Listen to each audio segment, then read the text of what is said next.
Selamat sore.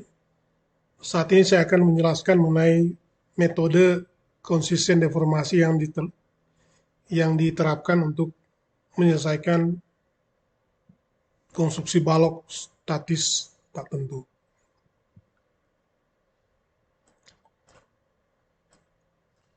Misalnya kita mempunyai sistem konstruksi statis tak tentu seperti ini ya. Titik A itu jepit, titik B itu roll, kemudian dibebani dengan satu buah beban terpusat di tengah bentang P. Panjang bentang A sampai B itu L. Jadi kalau ini L per 2, ini L per 2.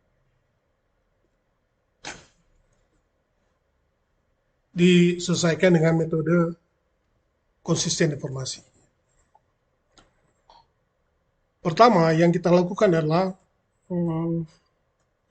menentukan dulu derajat ketak tentuan dari struktur atau biasa disebut derajat kebebasan konstruksi. Kalau akibat beban terpusat P, maka struktur ini akan di titik A akan bekerja reaksi vertikal, kemudian akan bekerja momen titik A, dan di titik B itu akan bekerja reaksi vertikal titik B. Jadi, akibat beban terpusat P, maka konstruksi itu akan bekerja 3 buah reaksi, yaitu VA, VB, dan MA. Oke, saya tulis. Jadi, reaksi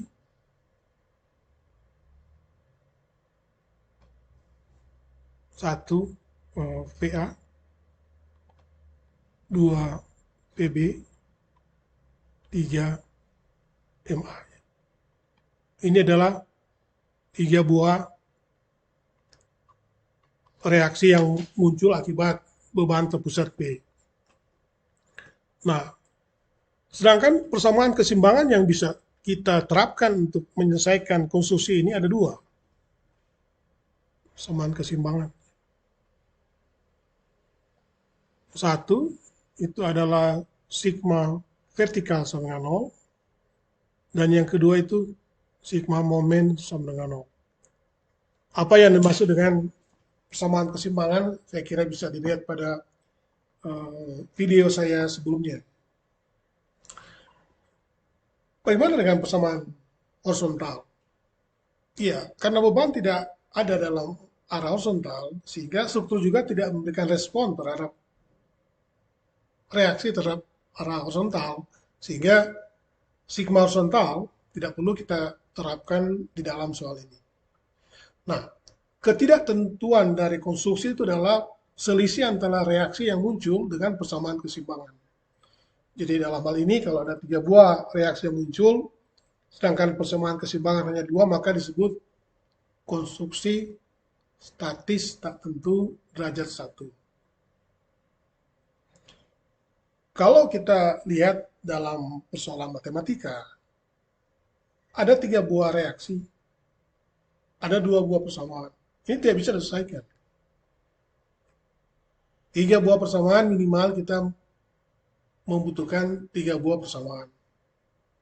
Jadi ketidaktentuan itu adalah selisih antara reaksi yang muncul akibat beban dan jumlah persamaan keseimbangan yang bisa diterapkan. Nah, metode konsisten deformasi pertama-tama atau langkah pertama yang dilakukan adalah merubah konstruksi statis tak tentu menjadi konstruksi statis tertentu. Jadi model konstruksi statis tak tentu ini dirubah jadi statis tertentu. Misalnya kita pilih simple beam.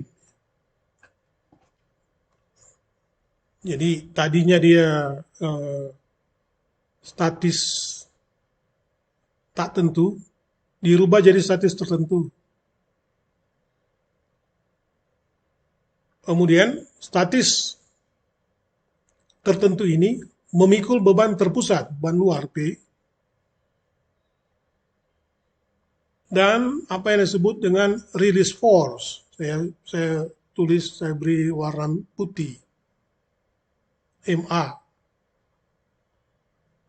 Jadi penjelasannya begini.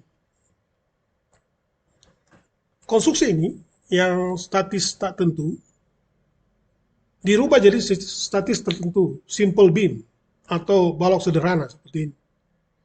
Nah, balok sederhana ini selain memikul beban luar dalam hal ini P, juga memikul gaya rilis yang disebut gaya rilis atau release force, atau buku lain disebut redundant force atau gaya kelebihan.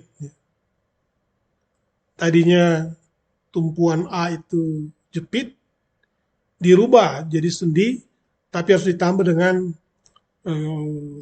redundant force atau release force.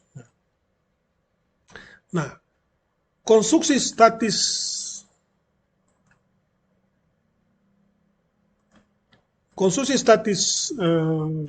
tak tentu ini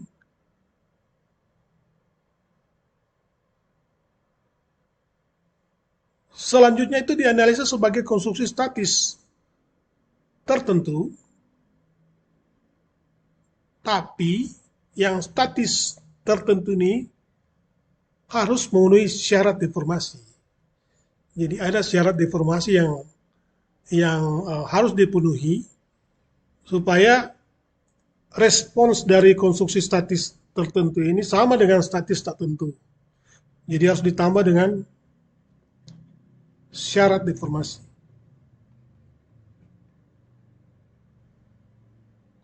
Nah, deformasi yang konsisten dengan gaya rilis MA, karena itu disebut konsisten deformasi. Terus ini. Jadi deformasi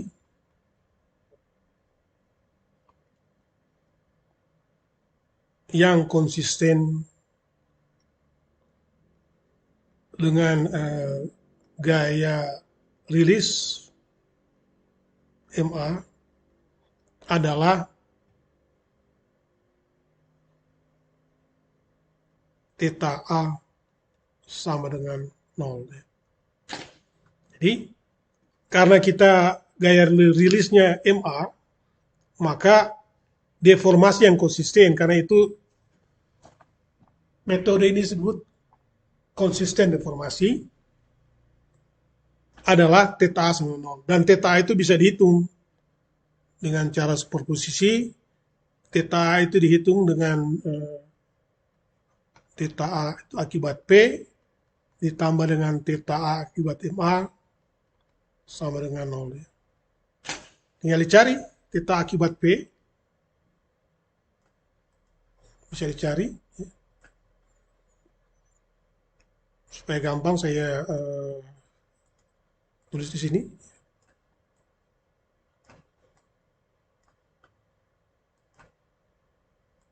Ini. Jadi theta A akibat P. Saya gambar. Kalau P di tengah bentang, maka balok berdeformasi,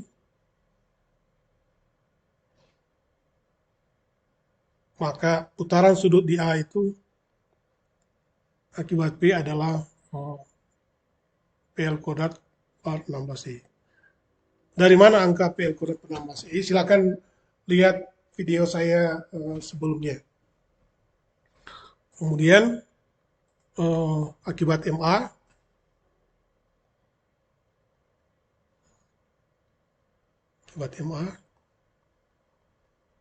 maka balok mengalami deformasi. Ini ya lenturannya itu tidak sebesar ini. Saya hanya memvisualkan supaya kelihatan. Tapi kalau diukur tidak mungkin sebesar ini. Ini hanya memperlihatkan bahwa di titik A itu ada putaran sudutnya.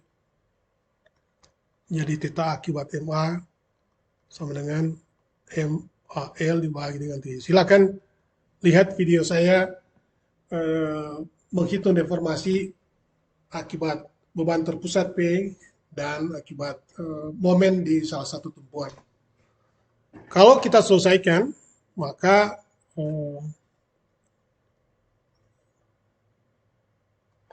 ini dilanjutkan. Theta A itu adalah PL kuadrat per 16 CI. Ini berlawan arah deformasinya, jadi kurang.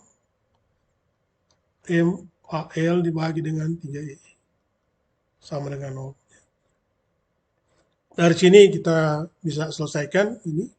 MA itu sama dengan 3 PL per 16.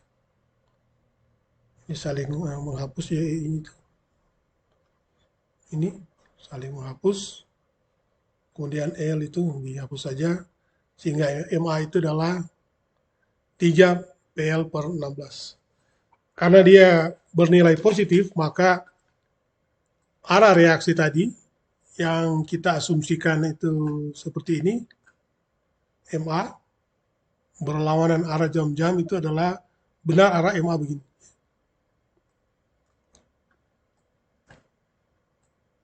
Nah, kalau nilai MA kita sudah dapat 3 PL per 16, ini. Oke, saya tulis ulang sini. Jadi dari perhitungan kita sudah dapat nilai MA itu 3 PL per 16.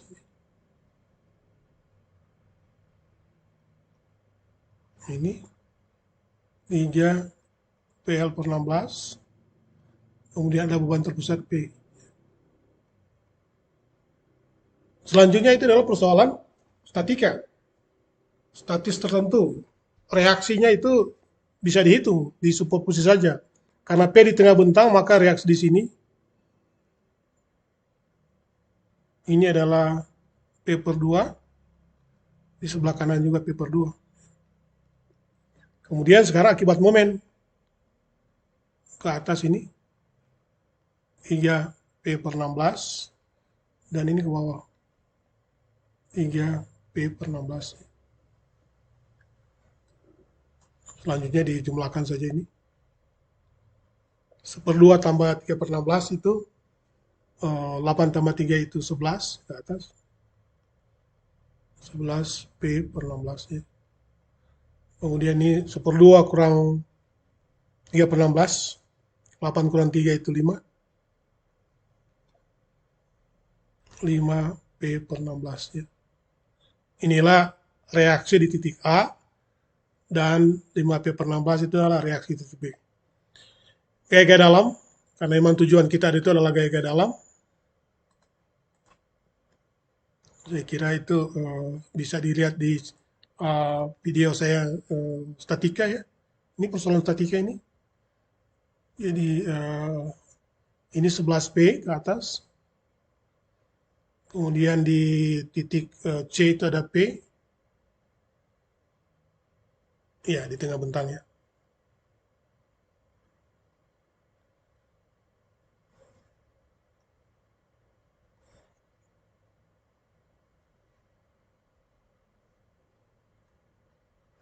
Ini 11, kemudian ada 5 ya.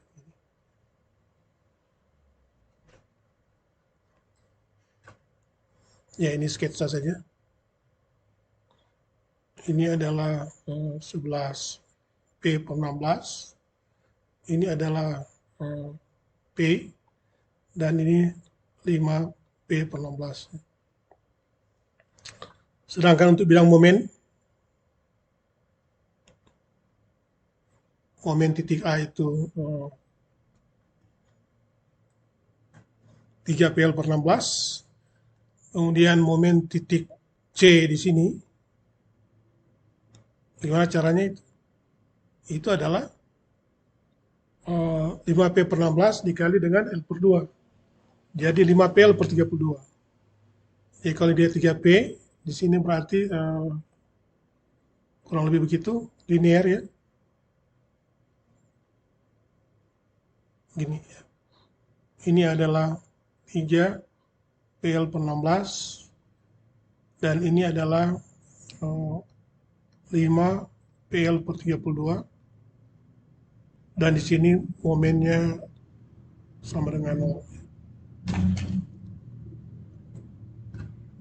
Inilah sketsa bidang gaya geser dan bidang momen lentur dari konstruksi statis tak tentu seperti ini, ya. Jadi, kalau kita perhatikan, kita tidak menyelesaikan yang statis tak tentu. Yang kita selesaikan adalah konstruksi statis tertentu yang memiliki atau yang memenuhi syarat deformasi, atau yang memenuhi syarat deformasi yang ditentukan. Sehingga basis perhitungan kita itu adalah konstruksi statis tak tentu. Ini harus diperhatikan baik-baik bahwa penyelesaiannya adalah konstruksi statis tertentu yang memenuhi syarat deformasi. Nah, tadi pada saat memilih konstruksi statis tertentu, saya memilih simple beam. Apakah bisa dipilih konstruksi yang lain? Bisa. Bisa dipilih adalah konstruksi cantilever beam, karena ini yang simple beam. Bagaimana kalau cantilever beam? Sama, langkah-langkah penyelesaiannya sama, dan prinsip-prinsip dasarnya sama. Jadi kita lihat statis tertentu seperti ini.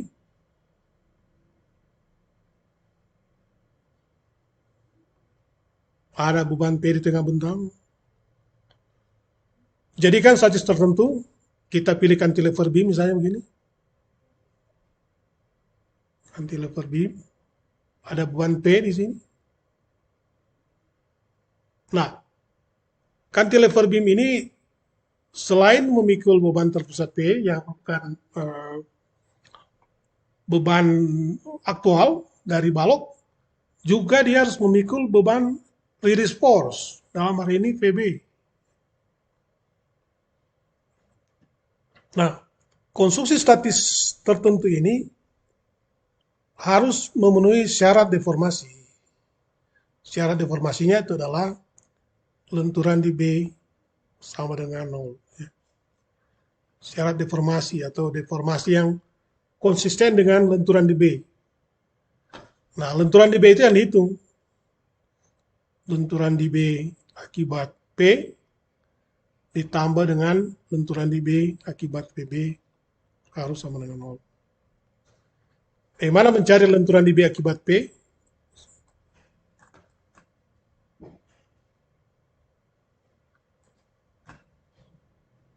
Ini lenturan di B akibat P, gini caranya. Ini P-nya di sini, di tengah bentang. Akibat P akan mengalami lendutan. Dari A itu dia akan melentur.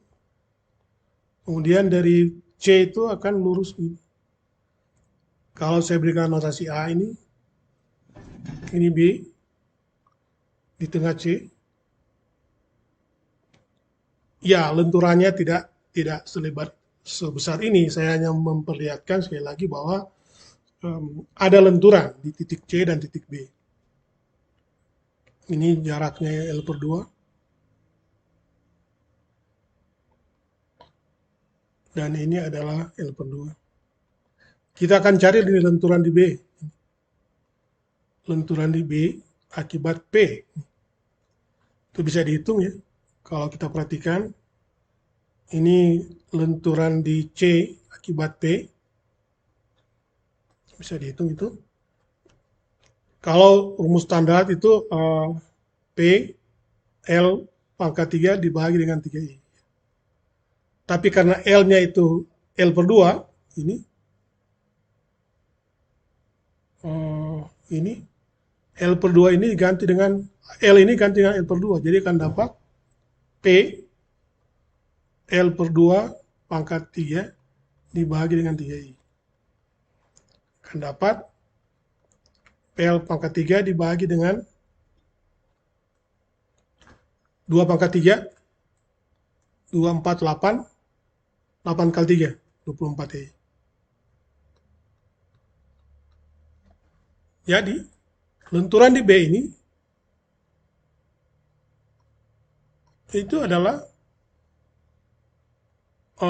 lenturan di C akibat P ditambah dengan ini ada putaran sudut di sini theta C akibat P ini juga bisa dihitung. Kita hitung misalnya theta C akibat P itu adalah kalau rumus standarnya itu adalah PL kuadrat dibagi 2EI. Nah, yang L ini yang diganti dengan L per 2. Jadi akan dapat P L per 2 kuadrat dibagi 2I. Sama dengan PL kuadrat dibagi dengan 2 kuadrat kali 2. 2 kali 4 kali 28I. Jadi, lenturan di C akibat itu sama dengan lenturan di C akibat P ditambah dengan putaran sudut di C akibat P dikali dengan jaraknya L per 2. Jadi akan dapat ini ya. Yang ini adalah lenturan putaran sudut di C ini besarnya ini PL kuadrat per 8EI dikali dengan L per 2 yang ini. Jadi ini itu adalah theta C kali L per 2. Kalau ini lendutan di C akibat P ini dapat PL pangkat 3 per 24EI ditambah dengan PL kuadrat dibagi dengan 8EI. Ini dikali dengan L per 2. Akan dapat ini adalah PL pangkat 3 per EI. Ini 1 per 24 ditambah dengan 1 per 16. Akan dapat 48. 2 tambah 3 itu 5 ya. 5 PL pangkat 3 dibagi I. Nah, inilah yang disebut dengan lenturan di B akibat P ini.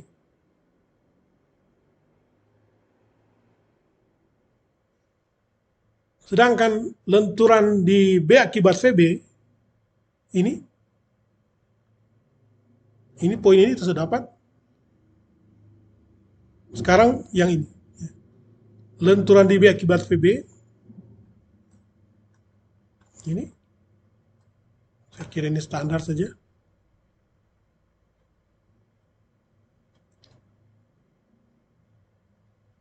Pada PB sini. Maka lenturannya ini adalah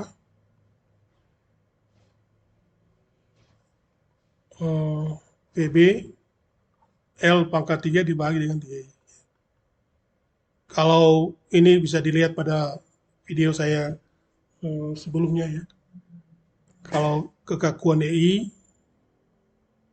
panjang L, maka lenturannya adalah VB L pangkat 3 per 3I. Nah, kedua angka ini dimasukkan ke persamaan ini. Lenturan di B sama 0 ini. Jadi, 5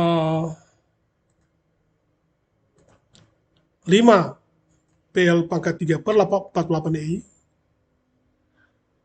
ditambah dengan VBL pangkat 3 per 3I harus sama dengan 0. Kalau saya selesaikan,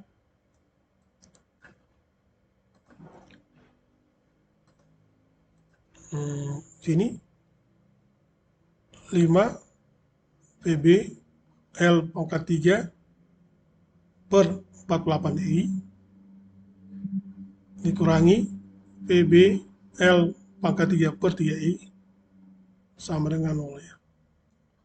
Kalau kita selesaikan, akan dapat ini I saling menghapus saja, ini pangkat 3 saling menghapus saja, maka akan dapat P, sorry ya, P, 5P, P.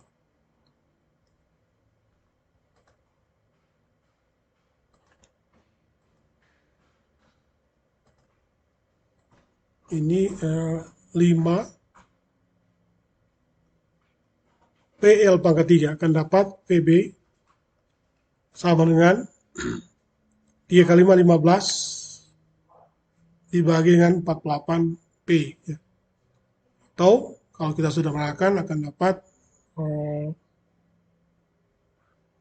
5P per 16 ya, ke atas. Inilah nilai PB.